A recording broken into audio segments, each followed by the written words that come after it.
Alors, je sais que c'est la première fois qu'il se produit ici sur cette scène du studio Gabriel et je suis ravie de l'accueillir. C'est un jeune humoriste belge. On est allé le chercher en Belgique car vous le savez, les Belges ont des humoristes de grande qualité. Je vous demande d'accueillir le jeune, le beau, le talentueux, le très qualitatif Alex Vizorek.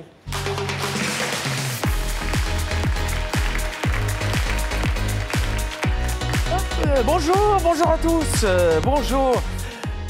Robert Sabatier disait « Rien de tel que les qualités pour nous faire défaut ». La vanne est assez nulle, mais elle semble pointue parce que j'ai commencé en disant « Robert Sabatier disait ».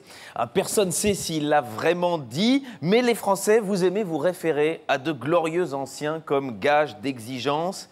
Et c'est donc tout à fait cohérent qu'on me demande à moi d'introduire cette matinée, moi le Belge, et la thématique centrale de ce matin, c'est la caractéristique de mon humour, la qualité. C'était pas une vanne. Comment on reconnaît un humoriste de qualité? Je vais vous le dire. Eh bien, c'est celui qui fait extrêmement confiance en l'intelligence du public. Et c'est parfois beaucoup de solitude. Non, je dis pas. Non, pardon, je dis pas ça pour vous, parce que l'autre fois j'ai animé un événement pour M6. Mais concrètement, un humoriste de qualité, c'est quelqu'un qui fait des blagues avec une certaine finesse. Par exemple, en abordant des sujets référencés, comme comment étaient traités les zèbres du zoo de Johannesburg pendant l'apartheid. Je vous laisse le temps. Oui, c'est normal, c'est le matin. Et on peut même parler intelligence en humour, c'est pas du tout interdit. D'ailleurs, il y a une étude de l'Université de Marseille, c'est une étude scientifique qui prouve qu'en moyenne, un bébé dauphin est plus intelligent qu'une gamine de 15 ans. C'est une moyenne, mais... Non, alors, mais c'est intéressant, c'est de voir comment ils s'en sont rendus compte.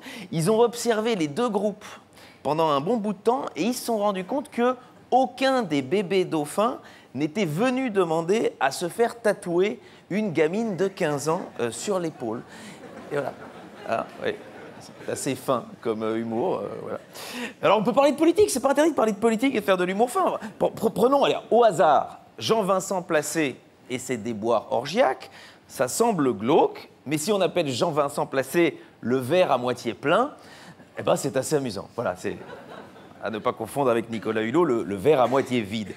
Voilà, mais ça, c'est qualitatif. Alors, tant qu'on parle de verre, parce qu'évidemment, ce qui est bien en humour, ce qui fait un humoriste qualitatif, c'est quelqu'un qui peut se moquer de lui-même. Alors, est-ce que vous savez pourquoi sur la table de nuit d'un Belge, on retrouve un verre d'eau rempli et un verre d'eau vide? Parce que nous, les Belges, quand on se réveille la nuit, parfois, on a soif. Mais parfois, on n'a pas soif. Et... voilà. En 4 vannes, vous avez cerné tout de suite un peu ce que c'est l'humour de qualité. Mais venons-en à la télévision, car nous sommes réunis ici grâce au service public. Alors retenez bien ces deux mots, parce que c'est pas certain que nos enfants sauront ce que c'est, et particulièrement le service public audiovisuel que moi je trouve en France de grande qualité, je le dis. Alors, c'est vrai que depuis que Marie Drucker ne présente plus les JT, c'est un peu moins bien, mais... c'est pas gênant non plus, mais on peut toujours faire mieux et c'est pour ça qu'on est là. On est là ensemble aujourd'hui pour benchmarker le brand content, penser out of the box et écrire un nouveau storytelling pour que Jupiter devienne corporate avec FT. FT, France Télévisions. Car oui, c'est cela dont il s'agit, proposer une télévision de qualité où on glisserait une publicité de qualité. Un célèbre slogan disait...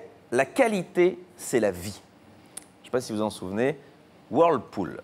Alors, on notera qu'aucun slogan n'a jamais dit « l'audience, c'est la vie ». Même si apparemment, il paraît que c'est la devise de Catherine Barma. Mais je suis convaincu qu'il ne faut pas grand-chose pour qu'une télé de quantité soit une télé de qualité. Je vais prendre au hasard à nouveau les ch'tis à Mykonos. Faites pas semblant de ne pas connaître, on est tous tombés, par malchance, sur W9. Et c'est pas du raffinement à ce moment-là, mais il en faut peu. Imaginez les ch'tis au palais de Tokyo. Et oui, mais on a tout de suite autre chose. Arte est intéressé. Hein. C'est un projet transgressif, je dirais même presque disruptif. Et pourtant, on n'a presque rien changé. Et de la même manière, prenons le service public, parce que voilà, il faut en parler. Il y a quelques années, 2015, Patrick Sébastien terminait l'une de ses émissions par une petite chanson s'intitulant « Une petite pipe avant d'aller dormir ». C'est pas entièrement dénué de bon sens, mais de là à le rappeler en prime time, était-ce vraiment une nécessité? Alors, inutile de dire que c'était avant l'arrivée de Delphine Ernotte, qui d'ailleurs a beaucoup fait pour l'humour absurde, même en première partie de soirée. Je vous rappelle qu'il y a eu l'émission politique avec Laurent Wauquiez, et c'était quand même assez amusant. Revenons à Patrick Sébastien, qui s'était fait houspiller à l'époque par la ministre de la Famille, qui avait dit bah, « ça ne se fait pas, évidemment ». Et il suffisait de changer un rien. Imaginez qu'ils disent à la fin de l'émission « Spinoza a dit une petite pipe avant d'aller dormir ». C'est pas grand-chose, mais ça sonne mieux, vous voyez. Et s'il voulait le jouer complètement, pour avoir le carton, les 3 T dans Télérama, il fallait faire « Spinoza a dit « Laat je maar een beetje pijpen en dan gaan we slapen ». C'est du hollandais, ça veut dire la même chose, mais il y a ce petit raffinement, ce petit côté qualité. Voilà. J'espère que vous avez maintenant quelques pistes déjà de réflexion. Alors sachez-le, je ne veux pas vous mettre la pression, mais si à la fin des exposés, vous n'avez toujours pas fait la différence entre ce qu'est le qualitatif et le non qualitatif, Christine Angot et Yann Moix viendront vous l'expliquer. Et si vraiment après ça, vous n'êtes toujours pas content, on vous oblige à être suivi pendant toute la journée par Élise Lucet. Oui, ah bah ouais, mais c'est motivant quand même ça. Alors, je vous laisse en espérant que cette matinée sera encore plus passionnante qu'un numéro de Thalassa, encore plus rentable qu'une émission de Nagui et encore plus sexy que Laurent Delahousse. Mais ça, d'après les dires de Laurent Delahousse, ce n'est pas possible. Belle journée à tous. Alex Vizorek. Merci, à bientôt. Merci beaucoup, Alex. Merci et bravo pour cette vision toute personnelle de la qualité.